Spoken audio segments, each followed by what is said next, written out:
Eh bien salut tout le monde, ici Skins, j'espère que vous allez bien. Aujourd'hui on se retrouve pour une nouvelle vidéo. Comme chaque début de mois, setup gamer complet et pas cher pour le mois d'avril 2020 cette fois-ci. Certes, on peut avoir du mal à trouver des produits en stock niveau période du confinement, mais j'espère que dans les mois prochains, vous pourrez avoir au bon prix. Donc aujourd'hui, on se retrouve pour un setup gamer en thème noir et blanc. Je compte sur vous pour chaque début de mois m'envoyer un thème pour des prochains setup gamers. Je rappelle que si vous n'êtes pas abonné, je vous invite à le faire dès maintenant, ça fait plaisir. Et à la fin de cette vidéo, si elle vous a plu, n'hésitez pas à lâcher votre like. Bref, on se retrouve pour le premier élément du setup, on parle de l'écran. On commence par l'écran gamer, on se retrouve sur un écran de la marque Acer au niveau de la taille. On est sur du 24,5 pouces, c'est vraiment la taille parfaite pour du gaming. On est sur un écran Full HD avec 1 ms au niveau du temps de réponse. Et bien évidemment, on est sur un écran 144 Hz. Comme ça, on peut jouer sur une bonne fréquence pour jouer à tous les jeux du moment. Concernant le design, cet écran il est borderless, le pied est plutôt joli.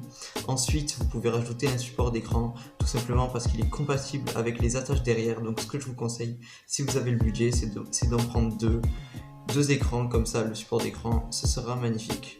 Au niveau du prix, vous pouvez le retrouver à 140 € sur Cdiscount, donc pour moi, je l'apprécie vraiment bien et c'est un très bon rapport qualité-prix. Ensuite les amis, concernant le clavier gamer, j'ai sélectionné le Felicon Ajax A433, c'est un très bon clavier. On reste dans le thème du noir et blanc, il est rétroéclairé en bleu, ce qui peut amener une petite touche de couleur sympa. Ce clavier possède 82 touches, il est en switch bleu, certes ça peut faire un peu de bruit, mais ça reste très réactif et c'est un très bon rapport qualité-prix car on peut le retrouver à 45 € sur Amazon. On passe maintenant à la souris gamer, j'ai choisi la Logitech G502 Hero. Cette souris elle a des poids ajustables, ce qui peut être très bien quand on fait du gaming. Elle a 11 boutons programmables et ça on va pas se plaindre. Elle a une mémoire intégrée et elle est compatible avec PC ou Mac. On peut la retrouver à 60 € sur Amazon. Concernant la couleur, elle est en noir. Mais si vous voulez rester dans le thème du noir et blanc, je vous conseille la Logitech G305. Petit avantage de cette souris, c'est qu'elle est sans fil et elle a 6 boutons programmables. On peut la retrouver aussi au prix de 60 € sur Amazon. Certes, elle est moins performante que la Logitech G502, mais au moins on reste dans le thème. Ensuite, les amis, on se retrouve sur le tapis de souris. J'en mets un en description, donc le hockey comme d'habitude qui est vendu à 20 € et qui fait franchement l'affaire. C'est un tapis XXL qui fera amplement le taf, il est noir et sur un bureau blanc, on respecte le thème. Donc au niveau du casque, cette fois-ci j'ai choisi un casque blanc, ça s'agit du SteelSeries Arctis 3.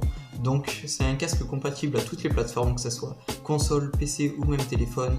Donc là on est sur un casque bien noté qui a des bons points positifs. Premièrement, le confort du casque. Sur la tête, c'est vraiment très confort et ça c'est un point à pas négliger.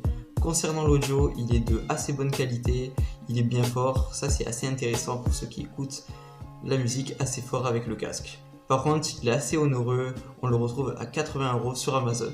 Ensuite, pour aller avec ce setup, il nous faut bien une chaise gamer. J'en ai sélectionné deux. La première, c'est une chaise Diablo de très bonne qualité qu'on peut retrouver à 160 €. Cette chaise a de très bons points positifs. Premièrement, elle est baquée. Ensuite, on a des coussins en bas du dos qui sont totalement réglables. Et sinon, au niveau des matériaux, c'est du cuir artificiel. Ça reste de bons matériaux, même si c'est pas les meilleurs. Et bien sûr, au niveau de la couleur, on respecte le thème. Pour la deuxième chaise, on se retrouve sur la chaise gamer Noble Chair. Si vous avez vraiment les moyens, cette chaise elle est très performante. On peut la retrouver autour des 300 €, vous ne serez pas déçu de cette chaise, surtout si vous passez extrêmement de temps derrière votre bureau. Au niveau du bureau, je vous conseille un bureau blanc, un bureau simple, que vous pourrez poser votre tapis de souris avec le clavier et la souris, ça fera beau. Et voilà, je vous conseille de prendre, ça se trouve chez Ikea, voilà. Donc voilà, c'est tout pour le setup gamer les amis, je pense avoir été assez complet. J'espère qu'il vous aura plu. Donc voilà, si vous voulez, je vous ferai une autre vidéo, puisque là on a le setup gamer noir et blanc et il manque un truc, c'est le PC. Donc peut-être je vous ferai une vidéo sur le PC gamer en noir et blanc. Si vous voulez full white, vous me direz et voilà. Voilà, la vidéo est finie. Si vous avez aimé ce genre de vidéo, n'hésitez pas à me le faire savoir dans les commentaires et à mettre un pouce bleu. Je vous invite à vous abonner aussi à ma chaîne YouTube. On se retrouve pour une prochaine vidéo. C'était Skins. Allez, ciao!